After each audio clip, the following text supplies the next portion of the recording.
Should we obey God or should we obey our earthly government? What happens when our earthly government is commanding us to do something that is outright evil? We're going to meet some women today that are had to choose between obeying their earthly government or pleasing God or obeying God. This is a tough situation to be in. As we dive into the book of Exodus, we're going to be seeing the plight of the Israelite people. The Hebrews are enslaved, and the situation is very dire. They are being exterminated. There is genocide being committed against them. It is awful, awful situation, and it is into this situation that God brings hope and redemption.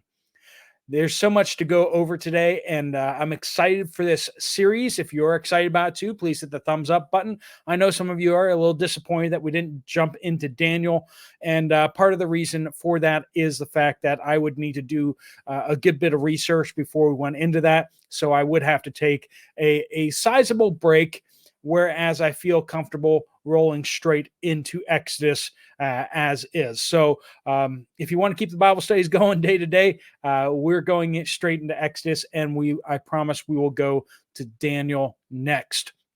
To look at the prophecies. There will be a link at the end of the video so you can check out the teaching study through Revelation. If you really want to get into the prophecy, we've already shot all of the Revelation study and it's ready to go. All right, friends, before we dive in, let's have a time of prayer. Dear Lord, we just pray that you would open our hearts and our minds to what you have to say to us today, that you would teach us your word, that you fill our hearts with your principles and help us to be bold and courageous for your sake. Lord, we pray all these things in Jesus' powerful name. Amen. All right, we are picking up Exodus chapter 1, starting in verse 1. We have just seen that Joseph has passed away. Some of his brothers still alive. They were concerned after their father died. But he made his remaining brothers and his family promise that they would carry his bones out of Egypt into the promised land. These are the names of the sons of Israel who came to Egypt with Jacob. Each came with his family. These are going to be the tribes of Israel, right? Reuben, Simeon, Levi, and Judah. Issachar, Zebulun, and Benjamin. Dan and Naphtali, Gad, and Asher. The total number of Jacob's descendants was 70. Joseph was already in Egypt. And we see this in the New Testament when they refer back to what happened. They said that 70 went down to Egypt. But many, many more are going to come out of Egypt. Joseph and all his brothers and all that generation eventually died, but the Israelites were fruitful, increased rapidly, multiplied, and became extremely numerous so that the land was filled with them. A new king who did not know about Joseph came to power in Egypt. He said to his people, "Look, the Israelite people are more numerous and powerful than we are. Come, let us deal shrewdly with them. Otherwise, they will multiply further, and when war breaks out, they will join our enemies, fight against us, and leave the country." So the Egyptians assigned taskmasters over the Israelites to oppress them with forced labor. They built Pithom and Ramses as supply cities for Pharaoh. But the more they oppressed them, the more they multiplied and spread, so that the Egyptians came to dread the Israelites. They worked the Israelites ruthlessly and made their lives very bitter with difficult labor in brick and mortar and in all kinds of field work. They ruthlessly imposed all this work on them. The king of Egypt said to the Hebrew midwives, the first whose name was Shiphrah, and the second whose name was Puah, "When you help the Hebrew women give birth, observe them as they deliver. If the child is a son, kill him, but if it's a daughter, she may live." The midwives, however, feared God and did not do as the king of Egypt had told them. They let the boys live, So the king of Egypt summoned the midwives and asked them, "Why have you done this? And let the boys live." The midwives said to Pharaoh, "The Hebrew women are not like the Egyptian women, for they are vigorous and give birth before the midwives can get to them." So God was good to the midwives, and the people multiplied and became very numerous. Since the midwives feared God, he gave them families. Pharaoh then commanded all his people, "You must throw every son born to the Hebrews into the Nile, but let every daughter live." So we see this horrible, horrible situation where the government is trying to forcibly commit genocide against the Israelite people, the Hebrew people. The word Hebrew means one who is a one who is passing through, like a pilgrim, a wanderer. And that is what their faith in God makes the Israelite people, is that they are realizing that they are wandering through, they are pilgrims on this earth. They are not here permanently, and the situation here is not permanent either, that God will deliver them. They have been promised a promised land, and they have been promised a relationship with God. And so they look through their present sufferings to the hope that is coming. They are looking for deliverance. They are told, and they have been told, that in 400 years they will be delivered from their slavery and they will be taken into the land of Canaan.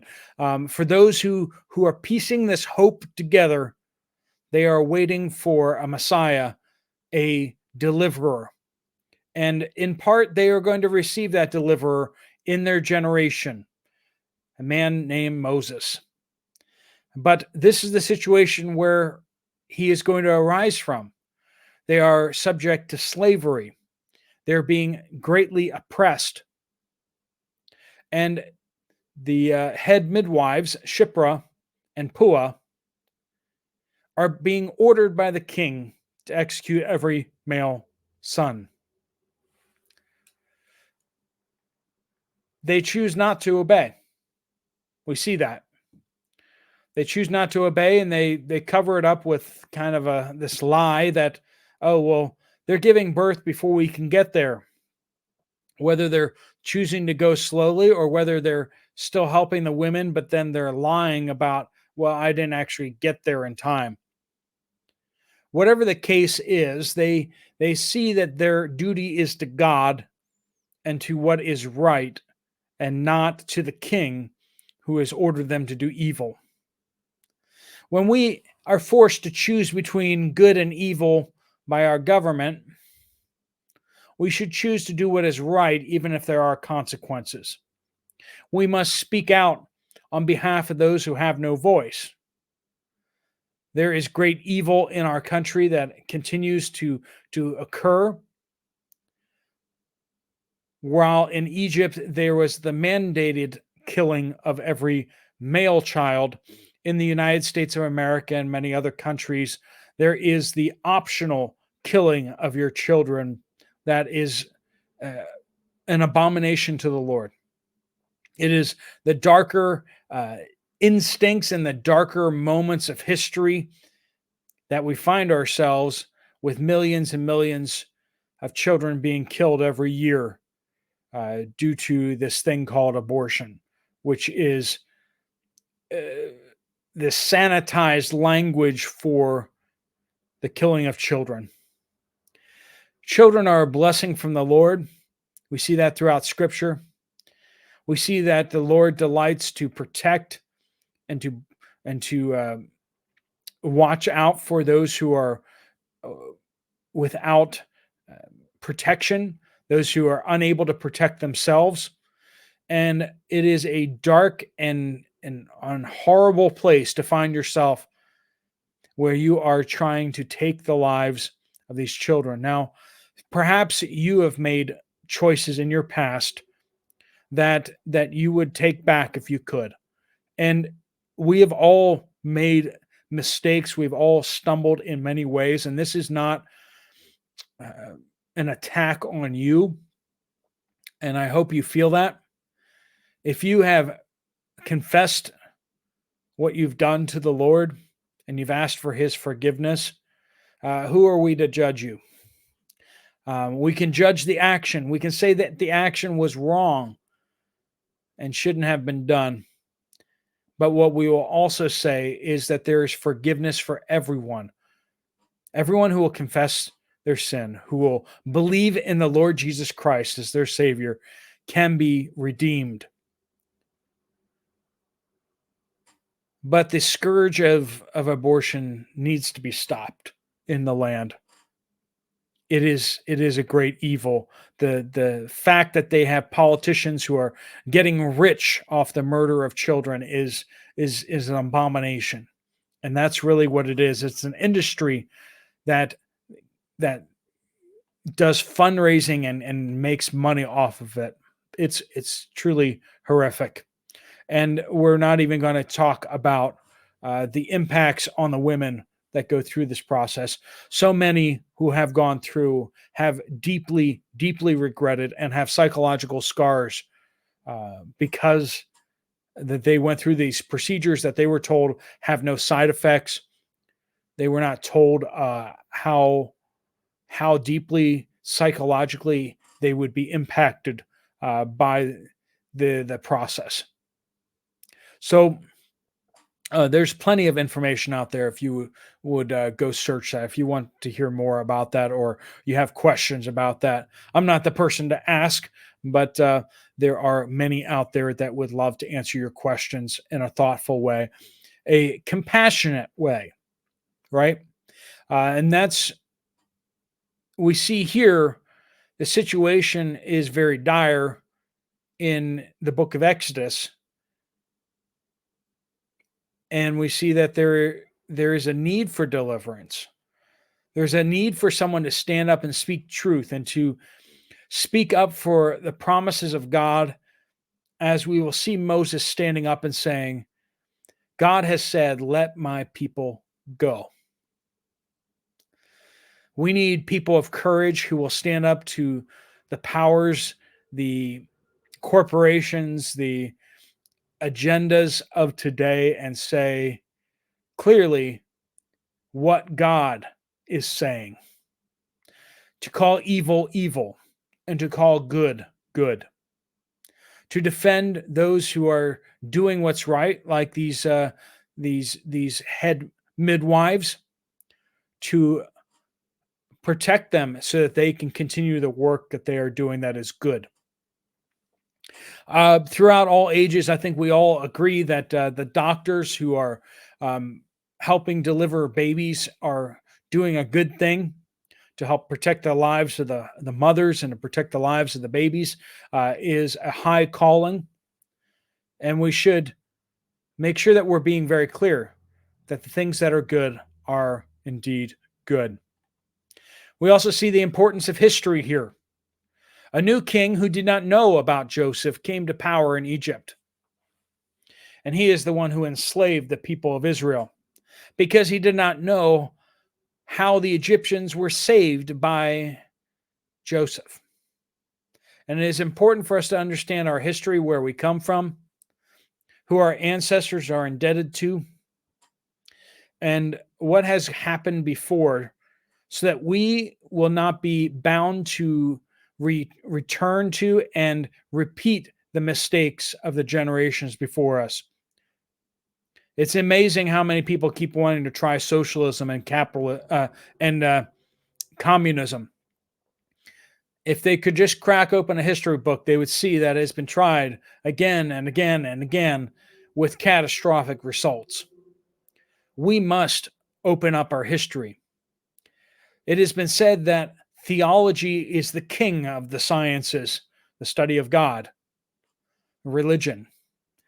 But the queen of the sciences is history, because it helps us to not repeat the mistakes of past. Some would say that physics or chemistry or these other things like mathematics are the most important sciences. But the truth is that the study of God, our relationship to God, and what is right and what is wrong is the most important. And the second helps us in that by understanding what has come before us. The stories, the lessons that can be learned from the past and history are so very critical. All right, friends. Well, let me pray a prayer of blessing over you before you go. And I look forward to going further into the study with you as the days unfold. Lord God, I pray that you bless each and every one of us. I pray that you would give us boldness and power to effect change in our society. Lord, help us to stand up and speak truth when others are spouting lies. When the governments of the world and the culture of the around us want us to do what is evil, Lord, help us to be courageous and bold, to submit to you, our Lord, and do what is pleasing to you. Lord, we pray all these things in Jesus' powerful name. Amen. Well, thanks so much for joining with us. I'm going to pop right up on screen here the Revelation study for those of you who really want to jump into prophecy. Check out the Revelation Bible study there. It's a long study. It's got lots of episodes. So if you want to hop over to there, we will love to have you over there, just as we do love to have you over here. Thanks so much for watching, everyone. God bless you all, and I'll see you guys again tomorrow.